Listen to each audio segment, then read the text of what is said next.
Hola, el día de hoy vamos a hablar acerca de diabetes y paciente renal. Vamos a ver tanto paciente renal agudo como paciente renal crónico. Entonces va a estar muy interesante el día de hoy la clase. Bueno, vamos a empezar con algo muy sencillo.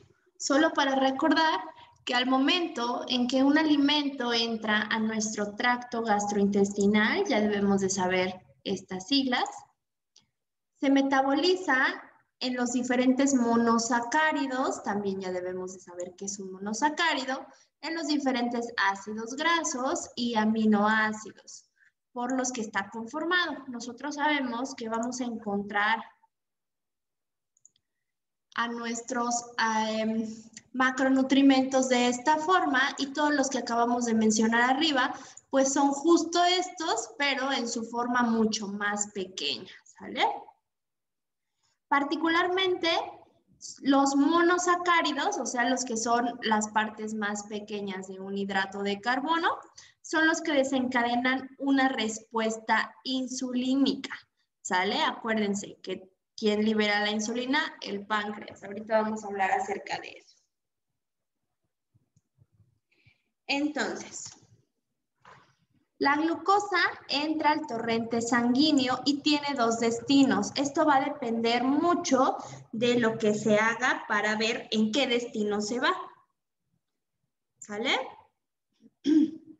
Cuando nosotros hablamos de utilizarse en glucólisis, es el rompimiento que se da de la glucosa, tal cual. ¿Sale? Es una de las rutas metabólicas, las cuales vamos a utilizar para romper la glucosa, para hacerla en sus partes más sencillas y obtener al final de cuentas a través de este proceso, pues 2 moléculas de piruvato, que normalmente es lo que se extrae de una molécula de glucosa. Aquí pues van a ser muchas moléculas de glucosa, depende de lo que nosotros consumamos. Pero hay que tener claro esto, que cuando se utiliza de forma inmediata como sustrato energético, pasa por este proceso bioquímico llamado glucólisis, el cual es el rompimiento de la glucosa, de ahí viene el nombre, gluco de glucosa y lisis de rompimiento. Entonces, por eso es que lo utiliza la célula como un sustrato. También tenemos otra parte bien importante, que si no se utiliza toda la cantidad de lo que nosotros estamos consumiendo, pues se puede almacenarse para utilizarse posteriormente. Y se almacena en forma de glucógeno. Cuando nosotros hablamos de la gluconeogénesis, nos estamos refiriendo a este proceso bioquímico por el cual se empieza a formar. Acuérdense que cuando hablamos de génesis es formar, entonces gluconeogénesis. Se forma, se almacena en forma de glucógeno y entonces lo que se hace después es romper esa molécula grandotota de glucógeno para formar glucosas. ¿Vale? Acuérdense que las moléculas de glucosa es lo más sencillo que nosotros podemos encontrar. Por otro lado, cuando nosotros hablemos siempre del glucógeno, en este caso el glucógeno normalmente se almacena en el hígado en mayor cantidad, va a existir también una cantidad muchísimo menor, incluso algunas bibliografías ni siquiera lo contemplan, pero el glucógeno lo podemos almacenar en hígado o podemos almacenarlo en músculos, ¿sale? Eso es importante.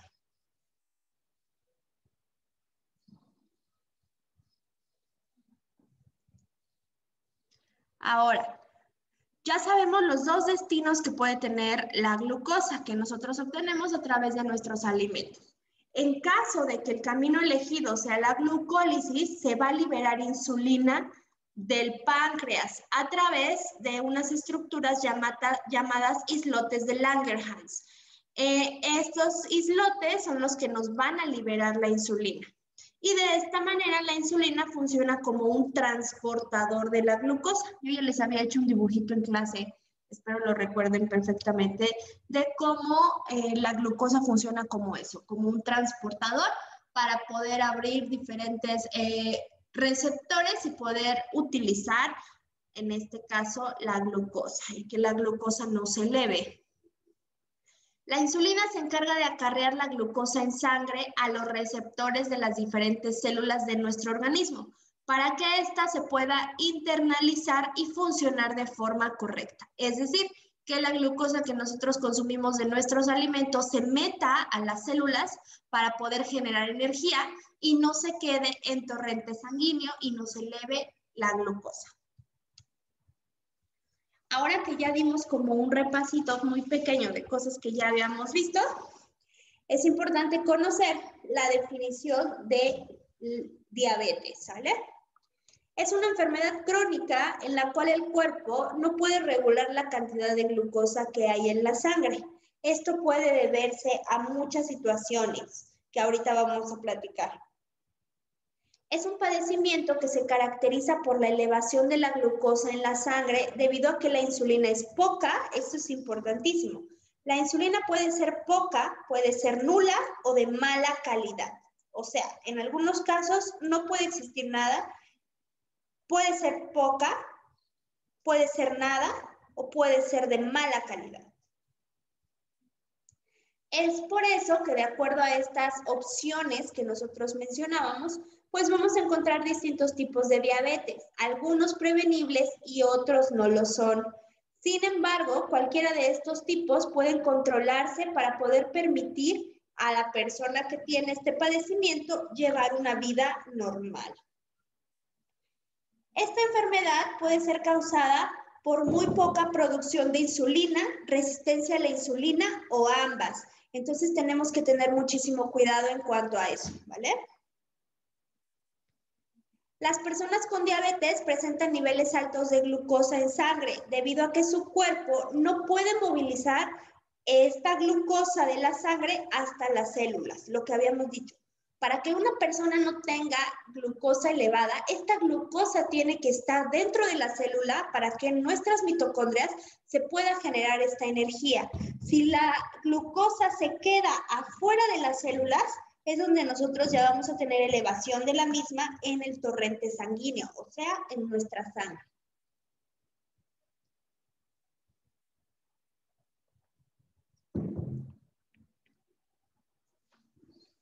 Esto se debe a que, ya lo dijimos, el páncreas no produce suficiente insulina, las células no responden de manera a la insulina o pueden ser ambas razones.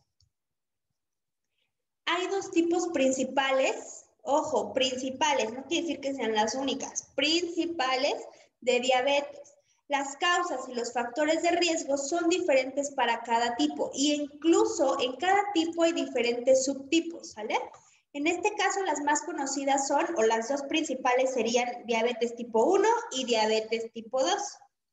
Otra de las que no entra dentro de las principales, pero sí de las que más se dan, es la diabetes gestacional. Ahorita vamos a hablar de cada una de ellas.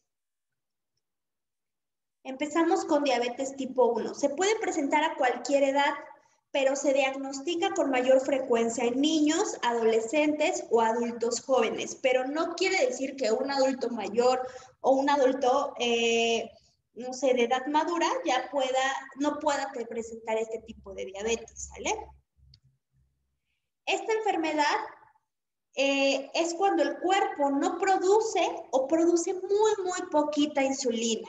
Y normalmente se debe a que algunas células del páncreas, es decir, las que producen insulina, normalmente los islotes de Langerhans, son los que dejan de trabajar. Y entonces son personas que van a necesitar inyecciones diarias de insulina.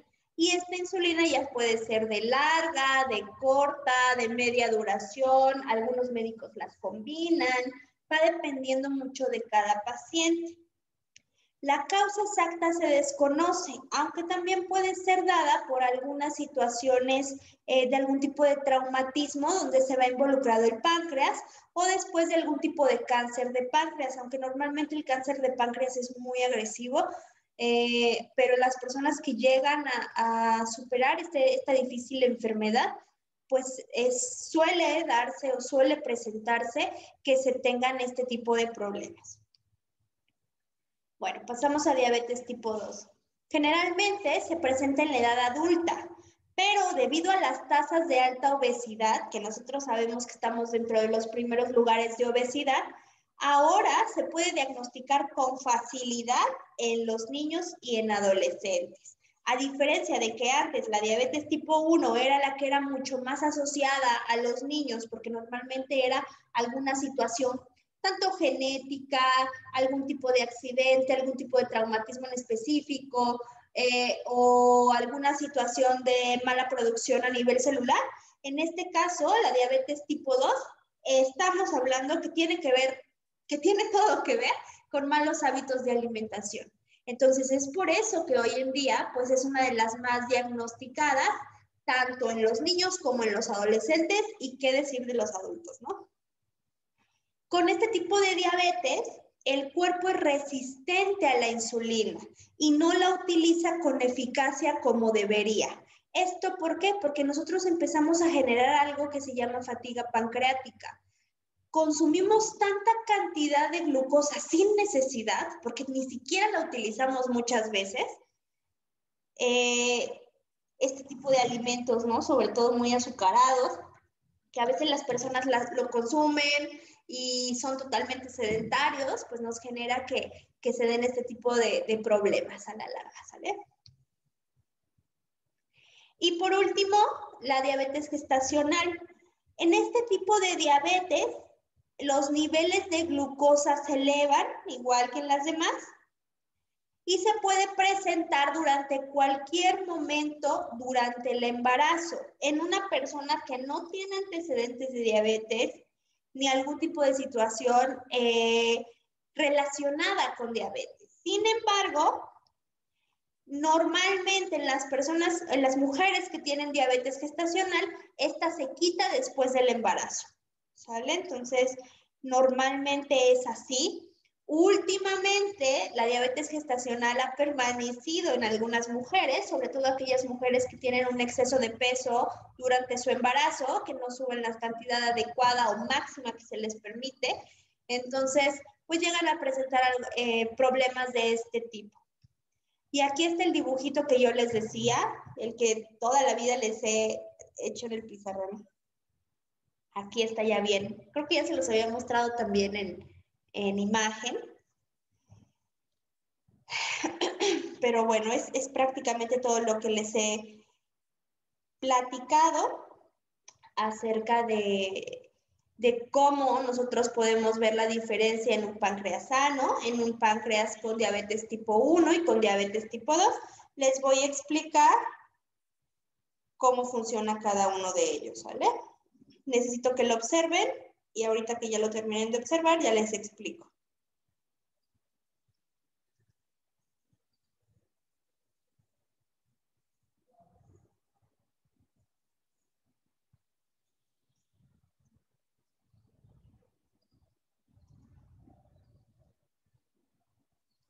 Bueno, como ya les había dicho, este va a ser un páncreas sano, un páncreas que tiene diabetes tipo 1, un páncreas que tiene diabetes tipo 2. ¿Qué es lo que sucede o cuál sería el proceso normal en una persona sana, en un páncreas sano? Normalmente, ya quedamos, ¿quiénes producen la insulina? Los islotes de Langerhans. Entonces, estas células producen insulina, va representada por este circulito, y este circulito, que es la insulina, va a ir al receptor de insulina, que aquí nada más nos muestra uno, pero imagínense que hay demasiados. Y entonces funciona como si fuera una llave. Se coloca en el receptor y entonces abre una compuerta, en realidad se le llaman marcadores celulares. ¿Para qué? Para que pueda entrar la glucosa y ya dentro de la célula, esta es la célula, y ya dentro de la célula esta glucosa pueda utilizarse y pueda generar energía. Entonces, al meter esta glucosa a la célula, estamos evitando que haya una elevación de glucosa en torrente sanguíneo. ¿Qué es lo que sucede en diabetes mellitus tipo 1? El páncreas no produce insulina y si nosotros nos regresamos aquí, es esto. Las células del páncreas que producen insulina dejan de trabajar y entonces ahí puede no producirla o puede ser muy... a ver, ¿dónde dejé mi dibujito? Okay. Entonces, este es el problema, que aquí sí está fallando la producción de la insulina. Entonces, al no existir insulina, ¿cómo se estimula este receptor para que entre la glucosa? No se puede, entonces nunca se va a abrir la compuerta y entonces se queda la glucosa afuera y entonces se va a torrente sanguíneo y es donde tenemos una elevación de glucosa. ¿Qué sucede en diabetes mellitus tipo 2? También aquí se pone interesante la situación. Sí hay producción de insulina, aquí sí. Ustedes la ven, pero aquí el que no funciona es el receptor de la insulina, ¿sale? Esta célula que ustedes ven aquí no responde de manera adecuada,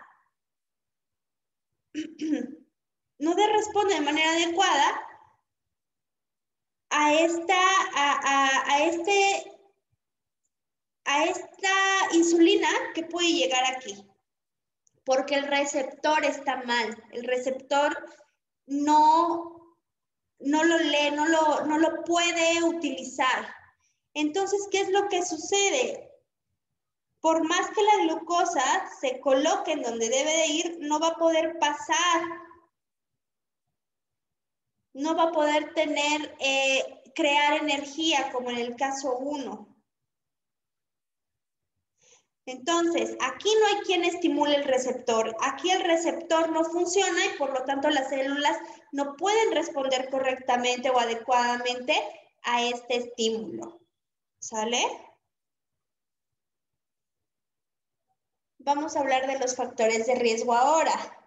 ¿Es real que el historial familiar y toda esta predisposición a la diabetes existe? Claro que sí, pero que tú tengas predisposición no quiere decir que ya vas a tener diabetes. Todo va a depender de todo lo demás, de todos estos otros cuadritos que nosotros tenemos aquí. Cuando la madre y el padre, ambos tienen antecedentes heredofamiliares o ambos tienen diabetes, le dan la predisposición a un hijo de un 80%, si ambos tuvieran. Pero créanme que hay pacientes que tienen esta predisposición del 80%, pero no tienen algún otro problema en este ámbito y todo se mantiene perfectamente. Entonces, ¿qué factores de riesgo pueden contribuir a este problema o a padecer este problema? La falta de ejercicio, personas muy sedentarias, tener sobrepeso y una dieta no saludable. Entonces, ¿puede haber predisposición genética? Sí, pero nosotros podemos evitarlo, créanme que sí se puede, si nosotros cumplimos con las otras condicionantes y evitamos esas otras condicionantes que nos pueden generar padecer esta enfermedad. Existe algo que se llama la tríada de la diabetes, con lo cual nosotros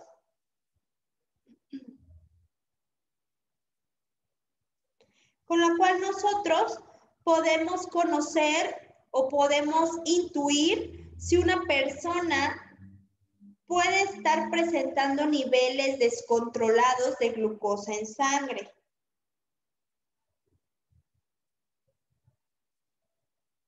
Normalmente, cuando una persona tiene polidipsia, que es esta sensación excesiva de tener mucha sed, las personas toman mucha agua y siempre refieren que siguen teniendo sed. nos puede estar hablando de un descontrol de la glucosa. Entonces, por eso se le conoce como la tríada de la diabetes, porque si presentan las tres, pues hay que mandar al paciente a que se haga unos valores o se vaya a revisar sus valores bioquímicos más bien, ¿sale? A esta tríada de la diabetes también la podemos encontrar como las 3P, polidipsia, polifagia y poliuria. Bueno, ya les había hablado de la polidipsia, es esta sed excesiva. Es el cuerpo tratando de compensar esa cantidad de glucosa en sangre muy elevada, pues la reacción que manda el cuerpo o el estímulo que manda el cuerpo es, pues necesito agua para eliminar este exceso de algo que tengo. Polifagia, que son personas que normalmente tienden a tener mucha hambre en todo momento y comen demasiado. Y poliuria, que como lo podemos ver en este dibujito, pues son personas que tienden a orinar muchísimo, pero de verdad orinan muchísimo. Y varias veces, tienen muchas micciones. Entonces, estos tres síntomas nos pueden hacer sospechar de una cifra elevada de glucosa. Por eso es que tenemos que tener mucho cuidado si nosotros conocemos a alguien que presente este tipo de triada, la triada de las 3P. Bueno, y aquí se los dejo un poquito más explicados. Síntomas de la diabetes: poliuria, volumen de orina excesivo, cómo darme cuenta, ganas frecuentes de ir al baño en el día y en la noche. Y aquí está la fuente, ¿sale?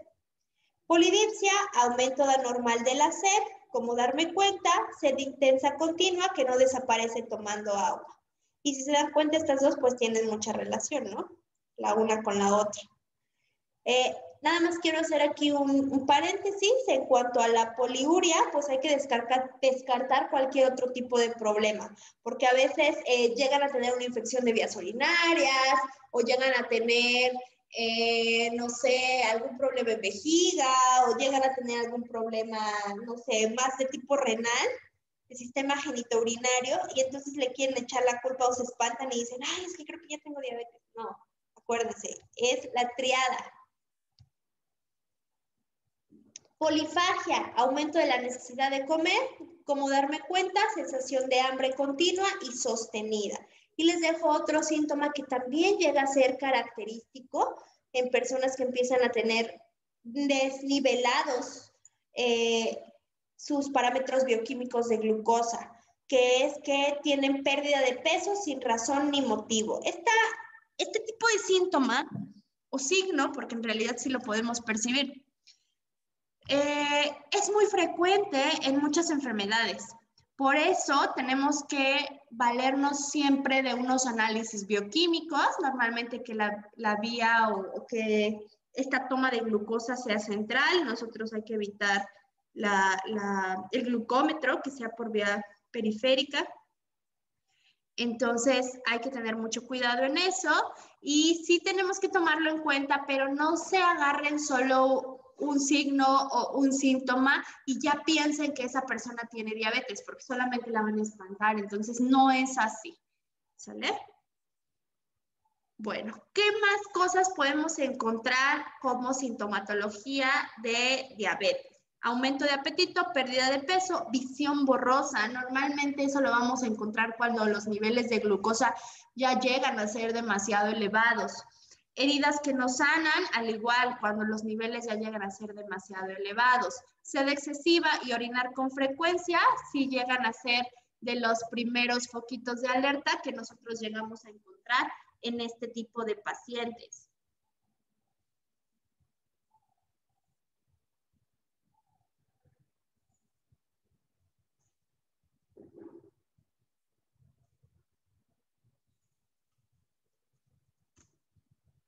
Y bueno, para un diagnóstico, obviamente tiene que darse un diagnóstico médico, es importante siempre eso.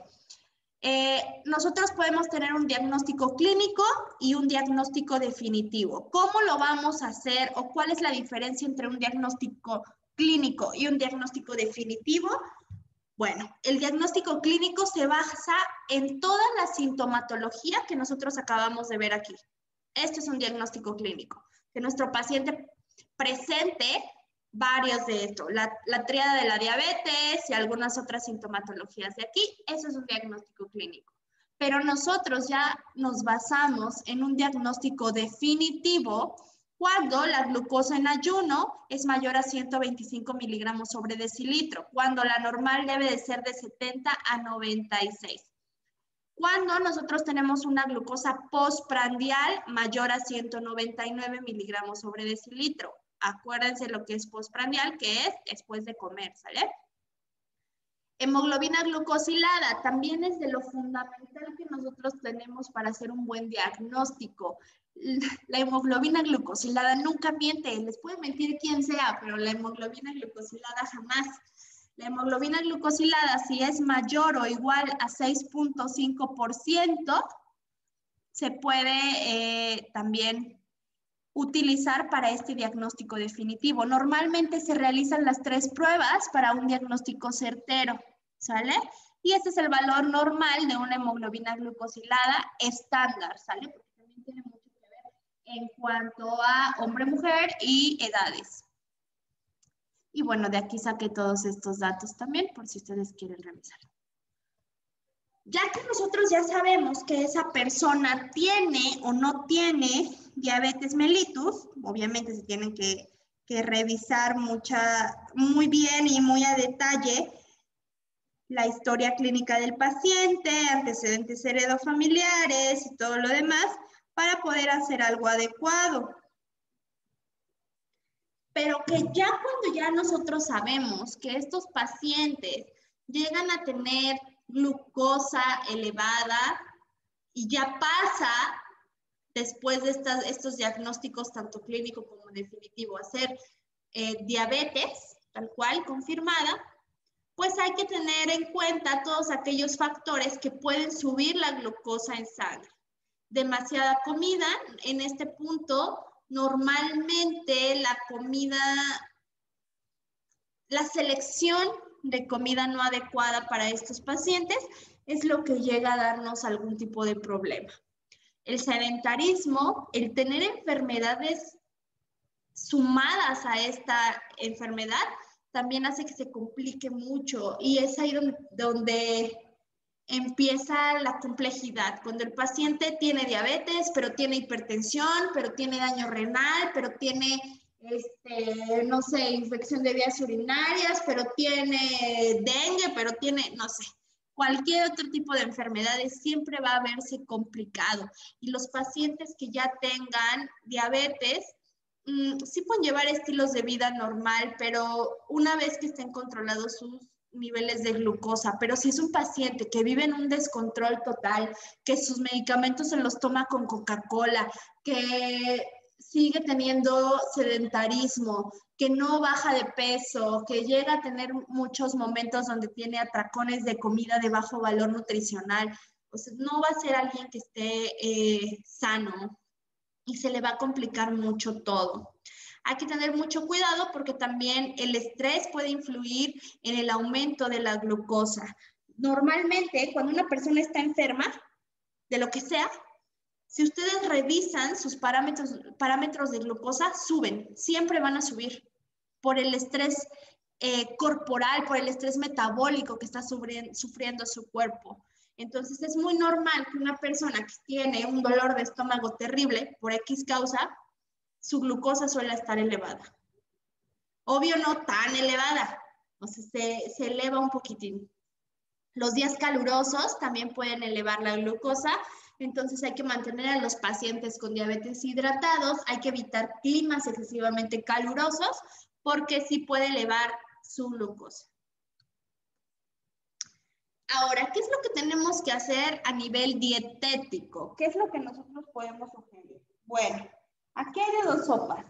Una, cuando un paciente ya tiene terapia con insulina, va a depender mucho si es de larga, corta, media duración, combinadas o cualquier cosa. Va a depender mucho porque se hace un cálculo específico con la cantidad de unidades de insulina que le manda el médico junto con sus alimentos. Ese es un cálculo específico que se tiene que realizar de acuerdo a la cantidad de unidades de insulina que recomienda el médico.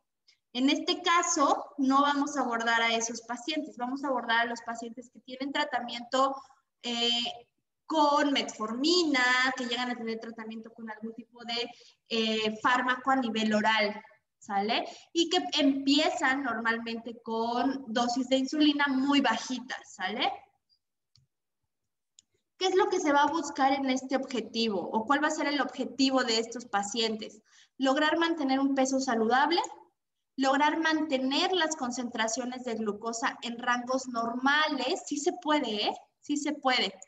O, si no normales, lo más cercanos a lo normal, pero sí se puede en rangos normales, se los prometo.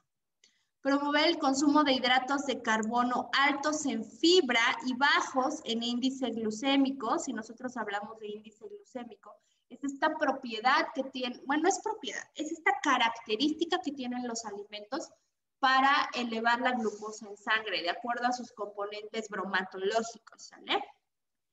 También mantener la tensión arterial en rangos normales o los más cercanos posibles, porque normalmente un paciente que empieza a padecer diabetes llega a presentar después hipertensión arterial. Normalmente van muy de la mano.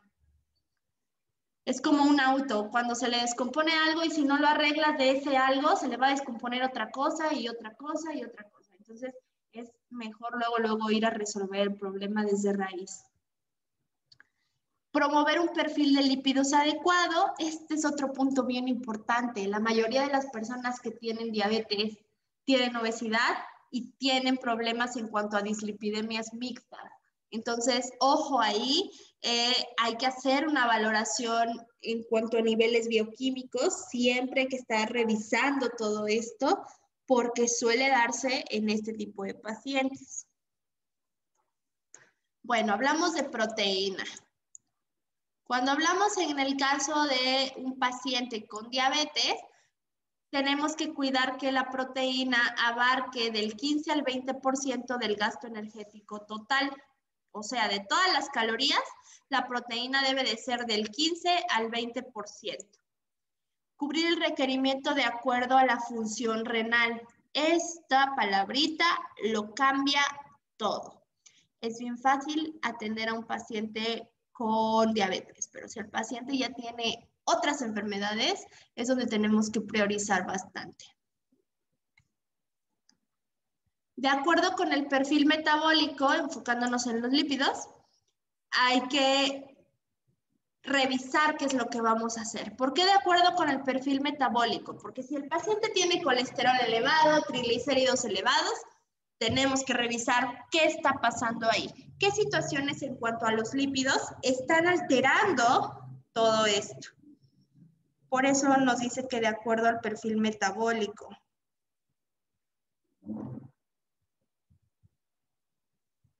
Establecer un plan cardioprotector para la prevención del tratamiento de un accidente cerebrovascular. Entonces, si esta persona llega a sufrir un evento cerebrovascular o accidente cerebrovascular, ¿cómo lo podemos prevenir? Con una dieta mediterránea. Nosotros ya vimos dieta mediterránea, entonces ya saben perfectamente de lo que les estoy hablando, ¿vale? Bueno, en cuanto a los lípidos saturados, debe de ser menor al 7% y en cuanto a los trans, minimizar su consumo. Si se puede evitarlo, mucho mejor. Otro punto bien importante son los hidratos de carbono. Los hidratos de carbono normalmente se asocian que una persona con diabetes no los debe de comer. Pero nosotros ya platicamos que hay órganos de nuestro cuerpo que utilizan la glucosa únicamente como fuente de energía, que no pueden utilizar otra cosa. Entonces es donde nosotros nos tenemos que poner las pilas y sí podemos consumir hidratos de carbono, pero hay que procurar que estos hidratos de carbono sean los complejos y que estos complejos nos van a aportar fibra. La fibra va a ayudar a que la absorción de la glucosa en el intestino delgado no sea tan rápida y entonces hay que procurar dar la siguiente recomendación de fibra. De 25 a 30 gramos, ojo, esta es recomendación para adulto, 25 a 30 gramos al día O por cada 1000 calorías, nosotros dar 14 gramos de fibra. Cualquiera de estas dos se puede utilizar. El índice glucémico es importante. Le voy a pedir a Jonathan que les envíe unas tablas de índice glucémico. Si no, ustedes pueden buscarlas perfectamente y las van a encontrar también. Y la combinación de los alimentos. Hay que mezclar siempre con los hidratos de carbono un alimento con proteína o un alimento con grasa. Esa va a ser la clave. Mezclar un hidrato de carbono con un alimento con proteína o un alimento con grasa. Eso es lo que nosotros tendríamos que cuidar en cuanto a un paciente con diabetes. Y igual, como les decía, les voy a enviar algunas tablitas, pero sí me gustaría que ustedes investigaran acerca del índice glucémico. Se puede decir índice glicémico o índice glucémico y ambos son correctos, ¿sale?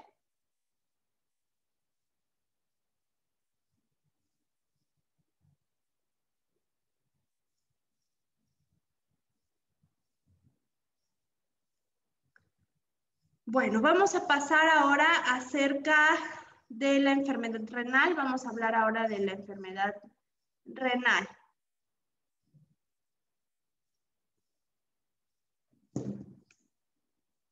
Los riñones es algo que tenemos que empezar a conocer acerca de los riñones. Cuando están sanos, nos van a ayudar a limpiar, si lo queremos ver de esta manera, la palabra correcta sería filtrar la sangre y eliminar el exceso de líquido. Y en este líquido van tanto minerales como productos de desecho. Ya nosotros habíamos visto muchos productos de desecho derivados de los riñones que nosotros podemos ver reflejados en nuestras químicas sanguíneas y algunos otros estudios, ¿sale? También producen hormonas que mantienen nuestros huesos fuertes y nuestra sangre sana. Nosotros tenemos glándulas también arriba de nuestros riñones, estas famosísimas glándulas suprarrenales que podemos encontrar en la parte superior de los riñones, tal cual como lo dice su nombre, suprarrenales, arriba de los riñones. Y entonces estas glandulitas son las que también nos ayudan a producir diferentes hormonas. Entre ellas podemos encontrar el cortisol, que también sabemos que tiene una relación con el estrés importante y que tenemos nosotros que cuidar porque un desequilibrio nos puede ocasionar múltiples enfermedades. Entonces, ojo ahí con las hormonas que produce nuestro riñón, que es totalmente importante, ¿sale? Entonces, ¿qué sucede? Si los riñones están lesionados, no van a funcionar correctamente, ni toda la filtración que ellos hacen a nivel glomerular, ni toda la producción de hormonas que mantienen a nuestro cuerpo sano. Entonces, ojo ahí. Pueden acumularse desechos peligrosos en el organismo y pueden elevar la presión arterial. Tiene que ver también con una hormona, que va a ser con una tarea que les voy a dejar, pero bueno. El cuerpo puede retener el exceso de líquido y no producir suficientes glóbulos rojos. Por eso es que también muchas personas que tienen daño renal empiezan a presentar a futuro problemas de anemia. Siempre una cosa se enlaza con la otra. A esto se le llama insuficiencia renal. Si los riñones fallan, necesitará tratamiento para reemplazar las funciones que ellos hacen normalmente. Ya lo habíamos hablado acerca de todos estos procesos de filtración a nivel glomerular de los riñones. Y dentro de estos tratamientos que nosotros encontramos, para sustituir lo que hacen los riñones, podemos encontrar desde diálisis, que sabemos que es este procedimiento que nos va a ayudar a eliminar todas las toxinas, productos de desecho y el exceso de líquido de la sangre que los riñones ya no pueden eliminar. ¿Sale? Es todo este proceso que normalmente hacen los riñones. Y tenemos diferentes tipos de diálisis. Tenemos la hemodiálisis y la diálisis peritoneal.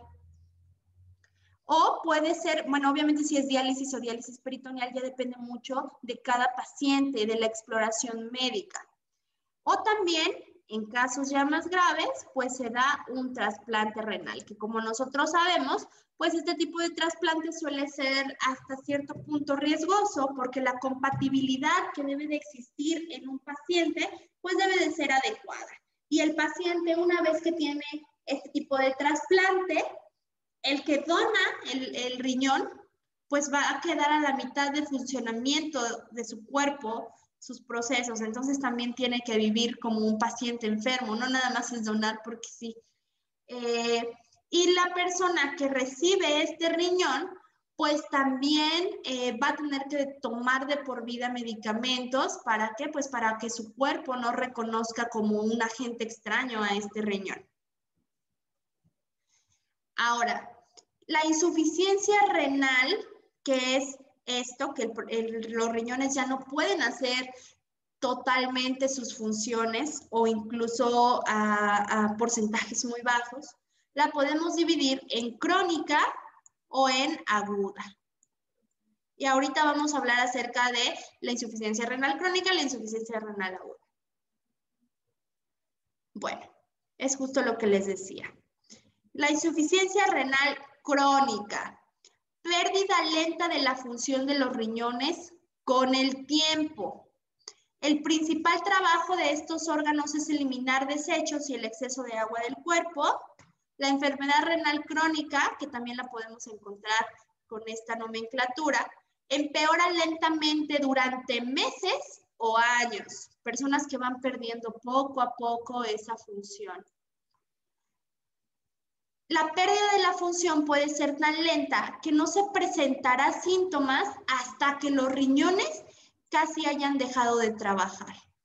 Entonces, por eso no está de más un chequeo médico. Por eso se recomienda que al menos una vez al año nosotros nos hagamos un chequeo completo. ¿Por qué? Para verificar que todo esté funcionando correctamente en nuestro cuerpo. La etapa final de la enfermedad renal crónica se denomina enfermedad renal terminal.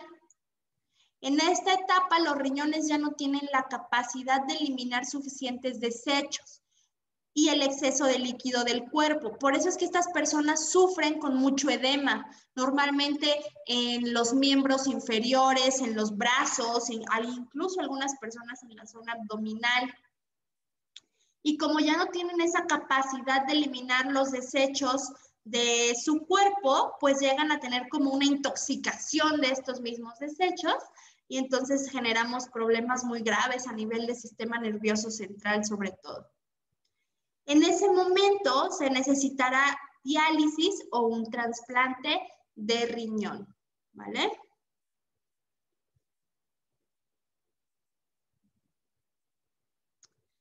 Y bueno, algo por el cual los médicos realizan este tipo de diagnósticos para saber en qué categoría de la enfermedad renal crónica se encuentran los pacientes es esta tablita que nos habla acerca de la tasa de filtración glomerular y todas las categorías de esta enfermedad renal crónica. Ojo, seguimos en enfermedad renal crónica y ya quedamos que los médicos lo hacen con todos sus análisis bioquímicos, todo este diagnóstico clínico y también a través de la tasa de filtración glomerular. Hay muchas referencias, pero normalmente tenemos algunas que son las que más se utilizan. ¿Vale? Entonces, de acuerdo a la tasa de filtración glomerular, ellos lo pueden dividir en diferentes categorías, 1, 2, 3A, 3B, 4 y 5. Y entonces, de acuerdo a lo que les salga en la tasa de filtración glomerular, que lo ven aquí, pues ya lo ven como normal, ligeramente disminuido, ligeramente moderado disminuido, moderado severo disminuido, severamente disminuido y ya el 5 pues ya entraría en una clasificación de falla renal, ¿sale? Esto es exclusivo de uso médico. Por eso no me voy a adentrar. Sí debemos de conocerlo, pero es propio de uso médico. Insuficiencia renal aguda. Vamos a ver la diferencia.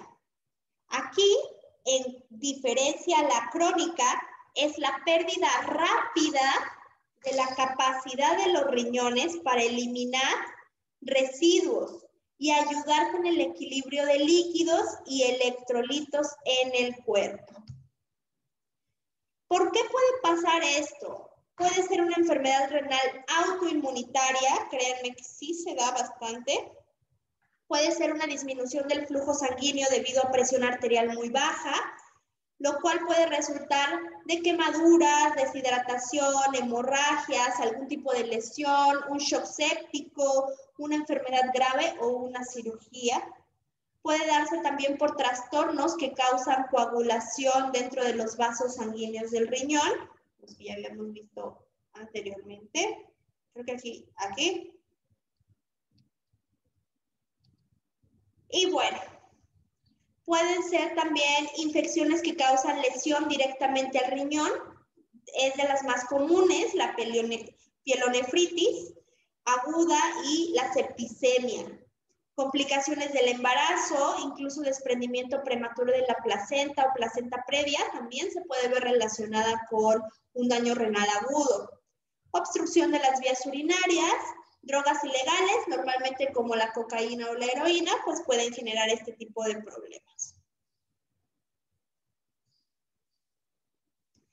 ¿Qué sintomatología vamos a encontrar en estos pacientes?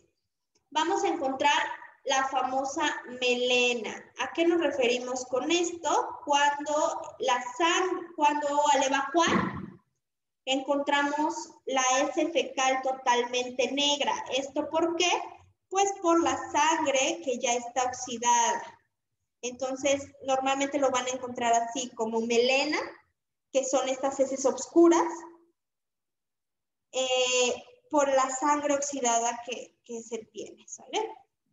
Mal aliento y sabor metálico en la boca. ¿Por qué? Porque acuérdense que tenemos un problema de que no se pueden desechar estos productos de descomposición del cuerpo, entonces por eso refieren mucho el sabor metálico en la boca y se tiene este mal aliento. Tendencia a formación de hematomas, muchos moretones, inapetencia, personas que empiezan a dejar de comer, fatiga crónica, van a empezar a presentar dolor, sobre todo este dolor en la zona de costado, cuando están acostados de ladito, hipertensión arterial y van a ir muchas veces al baño, normalmente durante la noche.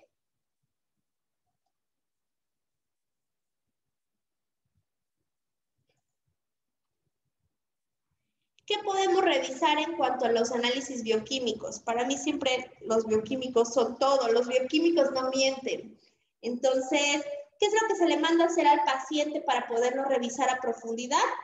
Glucosa en ayuno, hemoglobina glucosilada. En las personas que tengan diabetes, si no tienen diabetes, se puede mandar de rutina, pero no es tan... ¿cómo decirlo?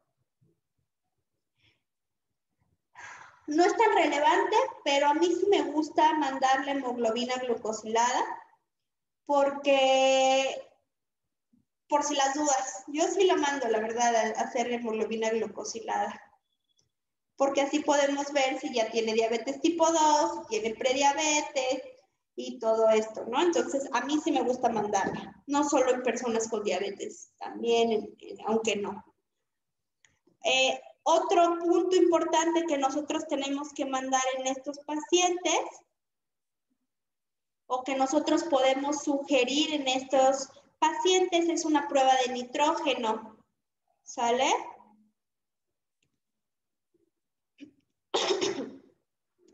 Esta sí es necesaria mandarlas, el nitrógeno ureico en sangre, ¿sale? El BUN. Creatinina también de ley, electrolitos, totalmente importante. Se desequilibran mucho en estos pacientes, entonces mandar a hacer una prueba de electrolitos séricos es fundamental. Orina de 24 horas, también esto por la recolección del nitrógeno. Proteinuria, lípidos, hematocrito, hemoglobina, ya lo habíamos hablado, no solo hemoglobina, sino también glucosilada, albúmina. En general, una biometría hemática, también yo la agregaría completa, porque no está de más saber cómo están sus valores en cuanto a eritrocitos, porque si ustedes recuerdan, también tenemos problemas ahí, ¿vale?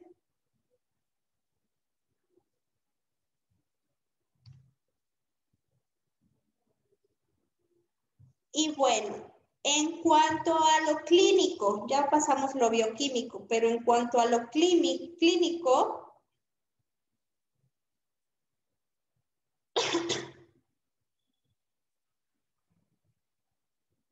nosotros tenemos que tener en cuenta los antecedentes heredofamiliares, es decir, tenemos que tener muy bien su historia clínica, importantísimo. Tenemos que revisar, bueno, nosotros no lo hacemos, tenemos que revisar su diagnóstico médico. Normalmente en su diagnóstico médico ya tiene que tener la tasa de filtración glomerular que él maneja por diferentes tablas, ahí te la debe de indicar.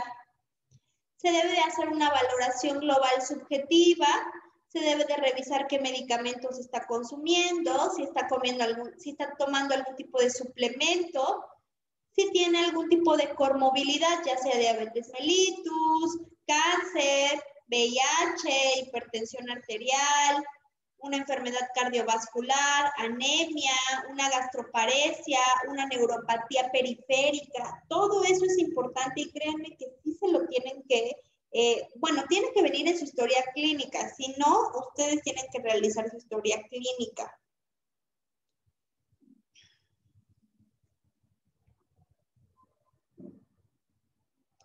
Sobre todo haciendo énfasis en este tipo de trastornos como la gastroparesia, ¿no? Que tenemos problemas a nivel de los músculos del estómago y no permite un correcto vaciamiento gástrico, entonces influye directamente en la nutrición. Ah, bueno, esto no sé si se los dije, antecedentes personales patológicos, todos los antecedentes de sus enfermedades. Y bueno, en la parte dietética, ¿qué es lo que tenemos que hacer? Ver la vía de alimentación. Normalmente los pacientes que ya están muy graves, pues su vía de alimentación cambia. Depende mucho de la situación hospitalaria en la que estén o si son ambulatorios. Importante revisarlo. Se realiza un recordatorio de 24 horas para ver cómo está haciendo su alimentación, si tiene alguna falla en su alimentación, qué podemos modificar en su alimentación. Hay que tener cuidado ahí. Evaluar el consumo de colesterol, fibra y minerales. Eso es importantísimo, que nosotros revisemos qué minerales está consumiendo. Hay que tener mucho cuidado con el fósforo, con el potasio.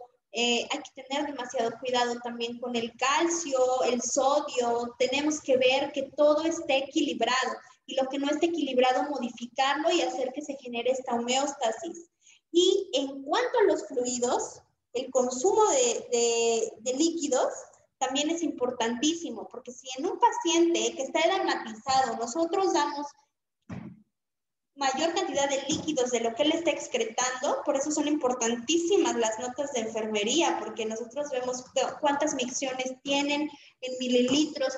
Pues está padrísimo cómo realmente un buen trabajo multidisciplinario puede hacer que se tenga un buen control en estos pacientes. Al menos en hospital, así se lleva este tipo de pacientes y muy bien controlados. ¿Qué es lo que también tenemos que revisar? La distribución en el consumo de macronutrientes. ¿Por qué? Porque a veces no se llega a cubrir la cantidad de algunos o ya se tiene deficiencia de algunos. Entonces, de ahí la importancia de un recordatorio de 24 horas.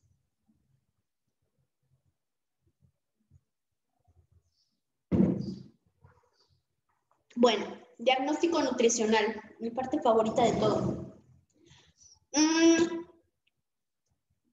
¿A qué me refiero con esto? ¿Qué problemas nutricios más comunes vamos a encontrar en los pacientes? ¿O qué es lo que nosotros podemos revisar en este tipo de pacientes? Conductual o ambiental, que es con lo que sí nos podemos enfrentar. Falta de conocimiento sobre la alimentación y conceptos de nutrición. Para eso están yendo al nutriólogo, para que aprendan a comer. Creencias sobre la alimentación, sobre todo la religión. Hay algunos alimentos que de acuerdo a diferentes religiones no se deben de mezclar o no se pueden consumir o incluso no se pueden cocinar en la misma cocina. Entonces, ojo ahí. Adherencia a las recomendaciones, que tanto el paciente se está pegando a lo que nosotros le estamos diciendo. Inactividad física, inadecuada selección de alimentos. Muchos pacientes entran en depresión, sobre todo los pacientes renales, se asocian mucho a problemas de depresión. Bueno, esto voy a dejar un poquito la parte como científica y voy a enfocarme a algo que escuché en la medicina tradicional china. En la medicina tradicional china, el riñón es lo que alberga la energía vital. Cuando estas personas empiezan a perder esa energía vital, se asocia con disminución de las ganas de vivir. Entonces, las personas o los acupunturistas y todas estas personas que manejan medicina tradicional china, pues hablan de esto, de cómo una persona ya con algún daño renal severo, pues empiezan a perder como esta intención de vivir, lo cual pues a largo plazo pues puede ser muy desmotivante, ¿no? Sobre todo por los tipos de tratamiento que tienen, las restricciones que se les hacen a nivel nutricional también tienen mucho que ver. Pero bueno, regresando a esta parte de la medicina alópata, inhabilidad o falta de interés sobre el cuidado personal, que tiene que ver con lo que les platicaba, falta de capacidad para preparar alimentos o comidas. Hay pacientes que sí están muy mal y que tienen mucho que ver, pero bueno. Clínicos y de función. Bueno, en la parte clínica y de función podemos encontrar dificultad para tragar, que ahí entraría en la de función, dificultad para masticar, que también entraría en la misma. Clínico, valores de pruebas de laboratorio relacionados con BUN, hemoglobina, triglicéridos, glucosa, proteína, fósforo, potasio, sodio, calcio, magnesio, es lo que tenemos que cuidar. Pérdida de peso involuntaria, sobrepeso u obesidad, ganancia involuntaria de peso, excesiva ganancia de peso interdialítica. ¿Por qué? Acumulación de líquidos, este edema que se genera por la diálisis, también es importante que nosotros lo consideremos en estos pacientes, que sí se llega a dar bastante. Entonces, estos pacientes me atrevería a decir que son de los más difíciles, pero donde pues sí nos ponemos a leer bastante y a aprender muchísimo acerca de ellos. En ámbito hospitalario está muy, está adecuado. Entonces, ¿qué es lo que yo tomaría en cuenta aquí en estos pacientes?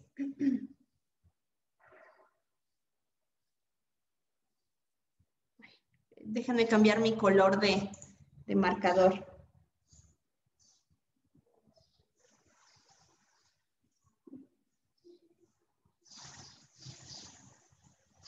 A ver, espérenme porque ya me hice bolas.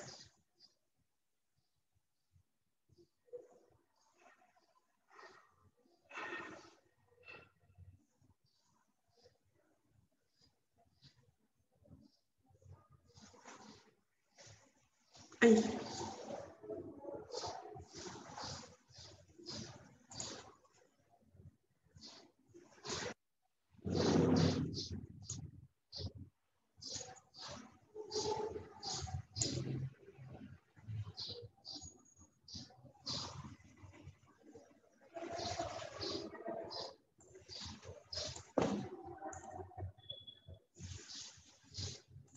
Listo, perdón.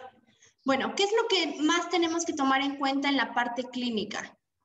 Nuestros valores bioquímicos, desde el BUN, desde hacer pruebas a nivel de linfocitos T, a pruebas en cuanto a hemoglobina, a glucosa, a sodio, potasio, bueno, minerales en general, revisar dislipidemias mixtas como colesterol y triglicéridos.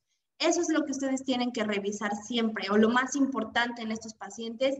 Y hemoglobina glucosilada también es importante, hemoglobina sola y hemoglobina glucosilada, y biometría hemática en general para revisar eritrocitos o glóbulos rojos, ¿sale? ¿Cuáles van a ser los objetivos del tratamiento dietético? Mantener un estado nutricio adecuado, prevenir o tratar la desnutrición. Esto se da muchísimo en estos pacientes. Entonces, ojo ahí también, porque no es tan fácil tratar a un paciente desnutrido y que tenga algún problema renal. Es un caso. Prevenir o tratar desórdenes electrolíticos, ya lo habíamos platicado en la lámina pasada. Evitar la depresión de las reservas corporales del paciente. Normalmente se bajan mucho en músculo, en porcentaje de músculo, entonces hay que estar haciendo medidas constantes para revisar que este porcentaje esté adecuado. Muchos de ellos ya ni siquiera se pueden parar, entonces lo que se hace es utilizar alguna extremidad con algunas fórmulas para revisar el porcentaje de músculo. Y está bien padre y bien complicado a nivel hospitalario porque se tiene que restar la cantidad de líquido que tienen en edema. A veces, una vez me tocó que en una evaluación de un paciente no se estaban contando, o no estaban contando más bien, la cantidad de edema que tenía. Entonces, de acuerdo a su diagnóstico nutricional, salía en un peso adecuado. Pero como siempre digo, se tiene que ver de qué es ese peso. Entonces, ese peso era de líquido, no era de músculo. Entonces, si ya se le empezaban a hacer todas sus otras mediciones para ver la cantidad de músculo que tenía el paciente encamado,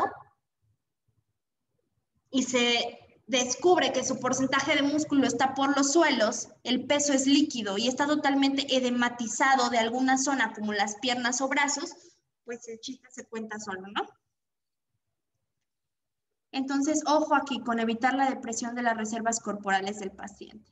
Minimizar el efecto de otras enfermedades también es importante, pero yo creo que lo que más debemos de cuidar aquí es este punto, ya que el corazón al final de cuentas es un músculo y algunos pacientes por no cuidar este punto pues mueren de una falla cardíaca por un consumo de músculo, ¿va?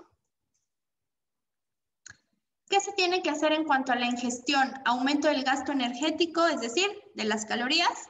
Insuficiente o excesiva ingestión energética o proteica. Hay que revisar que la cantidad de proteína que está comiendo es adecuada para el tipo de enfermedad que tiene. Ojo, no le vamos a querer meter demasiada. Está bajo de músculo, pues dale un buen de proteína. No, porque acuérdense que la filtración está disminuida, entonces en lugar de ayudar podemos dañar. Por eso todo es poco a poco.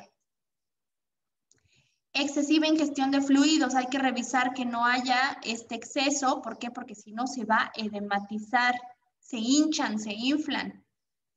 Selección inadecuada de hidratos de carbono, hay que revisar que los que estén comiendo sean de tipo complejo. Insuficiente consumo de fibra, igual, un buen consumo de fibra nos va a ayudar a prevenir muchos problemas. Disminución o aumento en el requerimiento de proteínas de acuerdo a la patología. Ingestión adecuada de grasa. ¿Qué tipo de grasa voy a estar consumiendo? Y a mi parecer de lo más importante, desnutrición. En muchas enfermedades los pacientes mueren de desnutrición, no de la enfermedad. Entonces, ojo ahí con la desnutrición. Bueno, y en parámetros generales, no tanto a nivel hospitalario, más a un nivel ambulatorio, se utiliza la fórmula de Harris-Benedict. Ustedes ya la conocen, ya la platicamos en una de las clases, si no la pueden buscar también, Harris-Benedict, para obtener las calorías que se necesita, O en estos pacientes se multiplica 35 kilocalorías por kilogramo de peso. Y ese sería su requerimiento total de gasto energético total. En pacientes con obesidad se ha sugerido incluso la pérdida de peso. Se considera como desnutrición. Aquí quiero hacer como un apartado.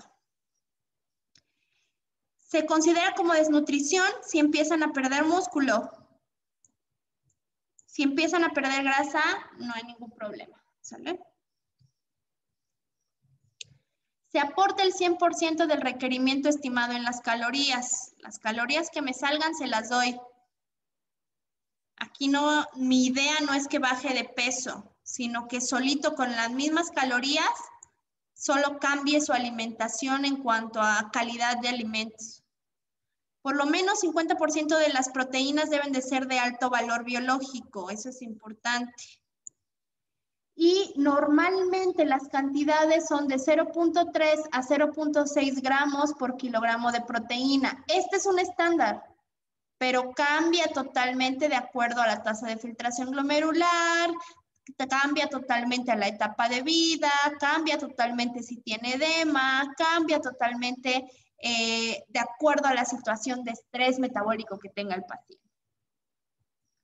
Siempre es importante preferir guisados a base de verdura, pero ojo, depende también cómo estén sus niveles bioquímicos, porque si tenemos una alteración en sodio, potasio o cualquier otra cosa, tenemos que adecuarnos para volver a dar ese equilibrio.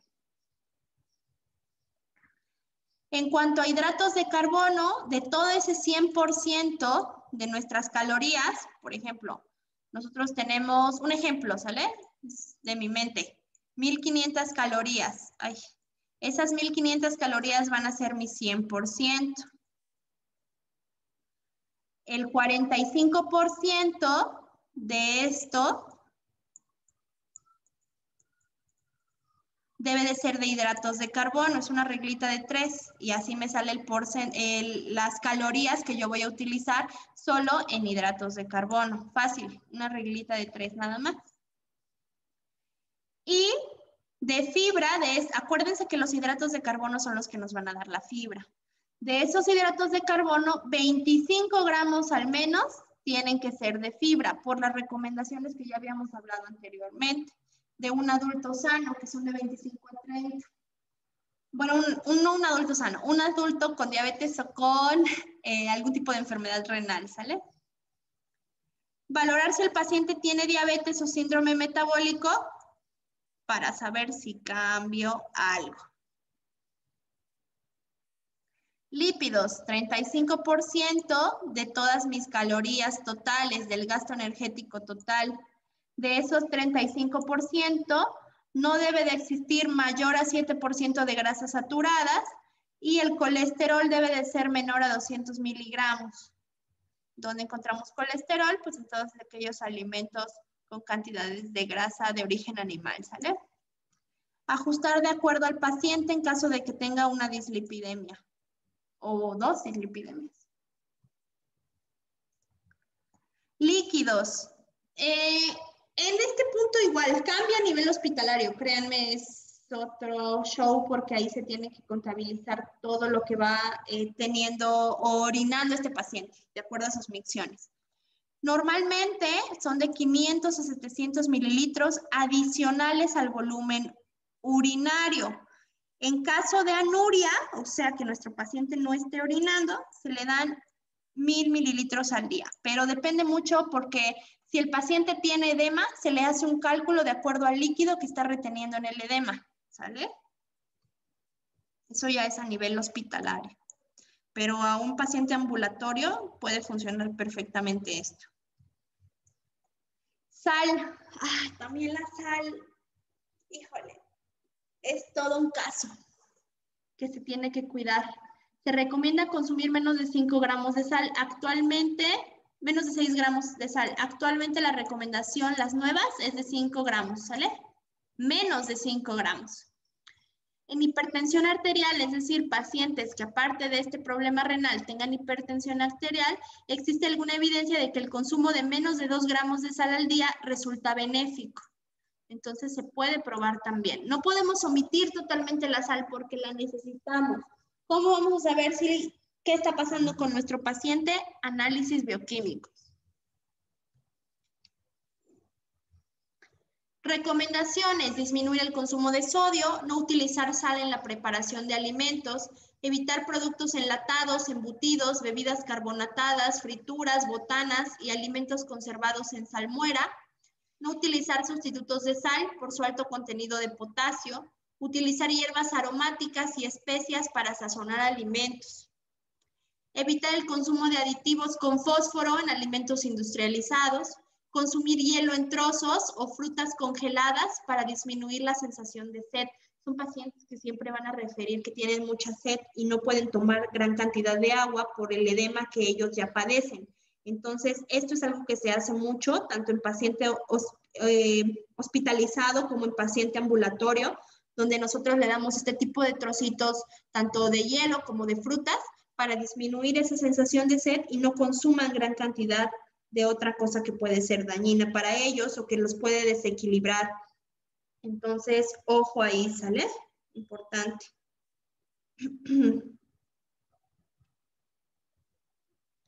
Alimentos recomendados: frutas y verduras bajas en sodio y en potasio, porque normalmente son valores que llegan a tener altos. Normalmente se debe de revisar sus bioquímicos. Aceites vegetales también, poco recomendados: frutas y verduras altas en sodio y en potasio, leguminosas, lácteos y semillas oleaginosas. Eso es lo que tratamos nosotros de evitar. Por esto mismo, también se recomienda remojar de 12 a 24 horas los frijoles, las lentejas o cualquier leguminosa antes de cocinar. Y ya que estén cocinados, tirar ese caldo y colocar otro nuevo a hervir. Volver a tirar el agua y cocinar nuevamente para ya consumirlo. ¿Por qué? Porque sí, prácticamente en todo ese caldo se van esa cantidad de minerales que nosotros no queremos tener en exceso. Se recomienda solo consumir frutas cocidas para disminuir esos porcentajes de elementos que no queremos, aunque también se van algunas vitaminas. En este caso no hay ningún problema porque son pacientes que normalmente suplementamos. ¿Sale? Y bueno, es lo que tendríamos que cuidar básicamente en un paciente con este tipo de enfermedad renal. No se recomiendan frutos secos, tampoco hay que evitarlos porque algunos ya vienen con azúcares y con sodio, entonces hay que revisar muy bien todos estos etiquetados para evitar tener un problema después. Se les recomienda, igual como lo habíamos dicho, congelar algunas verduras para disminuir la cantidad de minerales que existen en ellas y pueda ser mucho más adecuado su alimentación. ¿Vale? Entonces, solo les dejo las tablitas de índice glucémico con Jonathan para que ustedes puedan revisarlas. Y está lo de su tarea de las hormonas que libera o tiene las hormonas que a nivel de riñones y glándulas suprarrenales se liberan, ¿sale? Espero ya vernos pronto, chicas. Cuídense mucho y espero estén muy bien.